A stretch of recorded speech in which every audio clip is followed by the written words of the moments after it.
Welcome to study watch the banyan tree part 4। ये banyan tree chapter का ये चौथा पार्ट है। ठीक है, 3 पार्ट की वीडियो बना दी गई है, उससे आप देख सकते हैं, लिंक डिस्क्रिप्शन में है।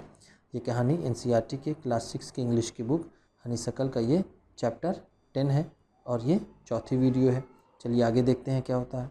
The third round followed the same course as the first. Third round followed the same course, तीसरे राउंड का भी वही हाल हुआ जो पहले राउंड का हुआ था, यानी तीसरा जो राउंड था वो भी बिल्कुल वैसा ही था जैसा पहला राउंड हुआ, बट लेकिन विथ वन ड्रामेटिक डिफरेंस, लेकिन उसमें एक नाटकीय फ़र्क था। डिफरेंस का मतलब क्या है? फ़र्क। ठीक, उसमें एक नाटकीय फ़र्क था। वो फ़र्क क्या था? द क्रो एंड द मैना, कौवा और वो मैना, still determine to take part in the proceedings. अब भी वो, स्टिल का मतलब क्या है? अब भी। ठीक है, डिटर्मिन्ड का मतलब दृढ़ प्रतिज्ञ होता है, लेकिन हम यहाँ कहेंगे कि बहुत ज़्यादा उत्सुक, वेरी मच इंटरेस्टेड और ईगर। ठीक है, बहुत ज़्यादा वो उत्सुक थे to take part in the proceedings, इस मामले में हिस्सा लेने के लिए, इस मामले का हिस्सा बनने के लिए वो बहुत ज़्यादा उत्सुक थे। प्रोसीडिंग्स का मतलब क्या है? अफेयर या फिर मामले या घटना, इस घटना में भाग लेने के लिए वो बहुत ज़्यादा आतुर थे। डाइव्ड एट द कोबरा, वो किस पर कूदते? वो कोबरा पर कूदते, उस पर आक्रमण करने की कोशिश करते। बट लेकिन this time they missed each other, लेकिन इस बार उन दोनों से चूक हुई, वो दोनों मिस कर गए, चूक गए दोनों, ईच अदर दोनों, as well as their mark, यहाँ तक कि अपने मार्क, अपने निशान से भी वो चूक गए। आपस में टकराने से तो चूके ही, और इस बार वो अपना जो उनका तीसरा निशान था, जो स्नेक था, वो कोबरा, उससे भी वो चूक गए। द मैना फ्लू ऑन, वो मैना उड़ गई, मैना वहाँ से उड़ गई। एंड रीच इट्स पर्च, और वो अपने बैठने के स्थान पर पहुँच गई। पर्च का मतलब क्या होता है? पर्च का मतलब 2 होता है। अगर नाउन में है तो ये है बैठने का स्थान चिड़िया के, और अगर वर्ब में है तो चिड़िया के बैठने को कहते हैं पर्च। ठीक, चलिए आगे देखते हैं।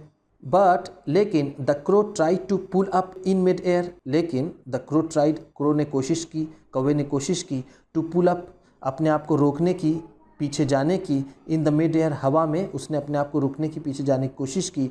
एंड टर्न बैक, और वो पीछे मुड़ा। In the second that it took the bird to do this, ऐसा करने में दूसरी बार में वो, जैसा वो घूम ही रहा था। ठीक है, इट टूक द बर्ड का मतलब क्या है यहाँ पर? जो वो कोशिश कर रहा था वो कौवा। ठीक है, टू डू दिस, ऐसा करने में। The cobra whipped his head back, cobra ने अपने सिर को तेज़ी से घुमाया। विप्ड का मतलब क्या है? देखिए यहाँ पर दिया हुआ है, बैक मूव या मूव बैक सडनली, अचानक उसने अपने सिर को पीछे घुमाया। ऐसे विप्ड का मतलब होता है लैश, कोड़े मारना या फिर किसी को पीटने को भी विप्ड कहते हैं।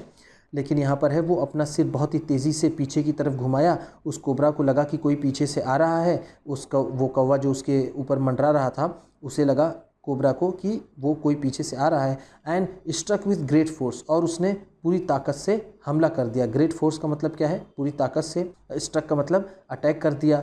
His snout thudded against the crow's body, और उसका जो थूथन था, स्नाउट का मतलब यहाँ पर देखिए दिया हुआ है, the nose and the mouth of an animal, नाक और मुंह जो हिस्सा होता है साथ में, उसको स्नाउट कहते हैं।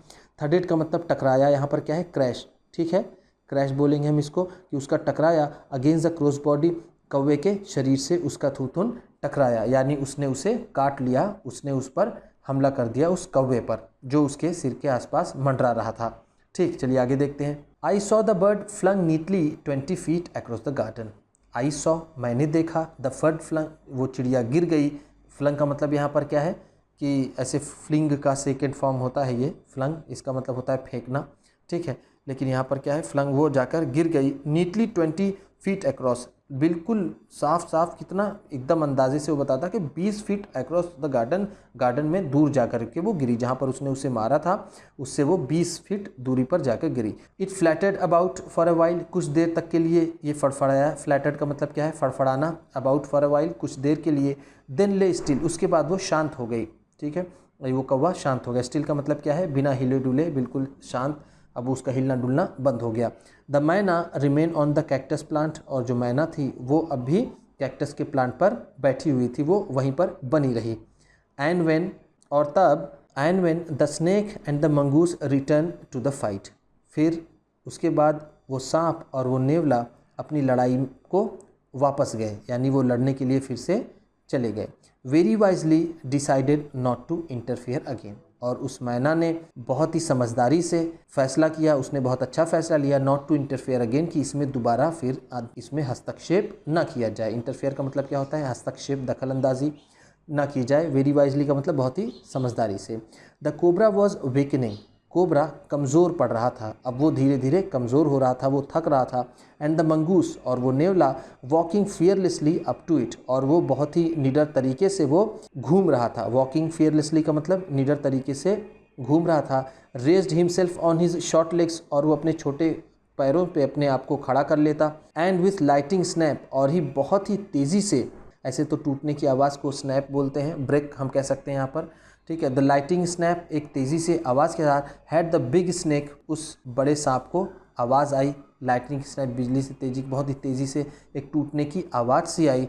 बाय द स्नाउट, उसके स्नाउट के पास, उसके थूथन के पास उसके कुछ टूटने की आवाज़ आई। द कोबरा रिद्ड, वो रेंगने लगा। रिद्ड का मतलब क्या है यहाँ पर? कोबरा, रिद्ड का मतलब कोबरा रेंगने सा लगा धीरे धीरे ऐसे ऐसे, जिसको हम कह सकते हैं।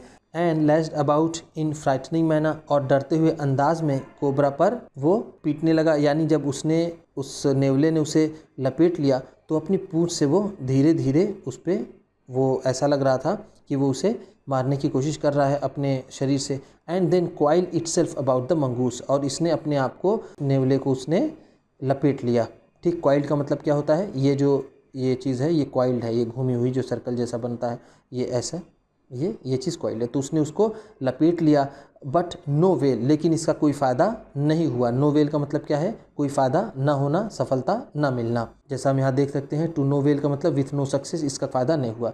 The little fellow hung grimly on, और वो जो छोटा नेवला था, हंग ग्रिमली ऑन, उसे बहुत ही, हंग का मतलब क्या है? लटका लिया। ग्रिमली का मतलब क्या है? बहुत ही सीरियसली, बहुत ही ग्लूमिंगली, अजीब तरीके से वो उसे लटका लिया।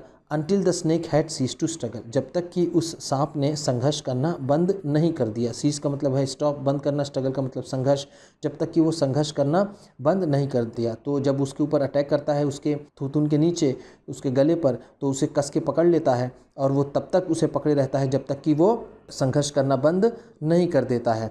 ही then smelt along its squirming length, उसके बाद देन ही स्मेल्ट, फिर उसने उसका जायज़ा लिया। स्मेल्ट का मतलब यहाँ पर, जैसे स्मेल का मतलब होता है सूंघना, स्मेल्ट का मतलब होता है उसने उसका जायज़ा लिया। Along the it's squirming length, उसके अजीब सी लेंथ का, यानी जो सांप ऐसे पड़ा हुआ था तो वो उसने उसको सूंघा हर जगह से, कहीं से ये बचा तो नहीं है।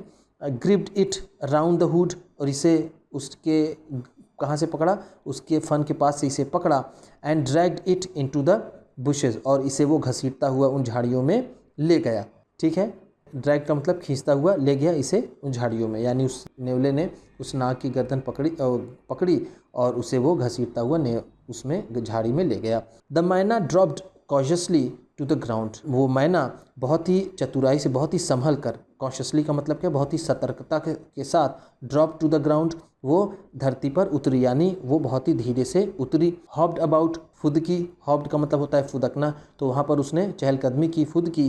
पियर्ड इनटू द बुशेस, उसने झांका। पियर्ड का मतलब क्या है? झांकना। इनटू द बुशेस, झाड़ियों में उसने झांका। फ्रॉम द सेफ डिस्टेंस, एक सेफ डिस्टेंस से, एक सुरक्षित स्थान से, सुरक्षित दूरी से वो वहाँ उसने झांका। एंड देन, और फिर, with a shrill cry of congratulation flew away, और एक बहुत ही तीखी आवाज़, चिल्लाने के, कॉन्ग्रेचुलेशंस की आवाज़ के साथ, फ्ल्यू अवे, वो उड़ गई। उसने कॉन्ग्रेचुलेशंस दिया उसको, मंगूस को, और वहाँ से वो श्रिल क्राई, श्रिल क्राई का मतलब होता है चीखने की, ज़ोर की आवाज़। ठीक है, वो हाई पिच साउंड को श्रिलिंग बोलते हैं। तो इस तरह से वो उसे श्रिलिंग, कॉन्ग्रेचुलेशंस की उधर बधाई देती हुई वो वहाँ से उड़ जाती है। इस तरह से ये चैप्टर फिनिश होता है, जो चैप्टर 10 है। तो क्लास 6 की द पैक्ट विद द सन की और हनीसकल की सारी वीडियोस बना दी गई है, उसे आप देख सकते हैं, सर्च कर सकते हैं। स्टडी वॉच लिखने के बाद आप उस चैप्टर का नाम लिखिए तो आ जाएगा, और ऐसे प्लेलिस्ट भी बना दी गई है, उसे भी आप देख सकते हैं प्लेलिस्ट में भी।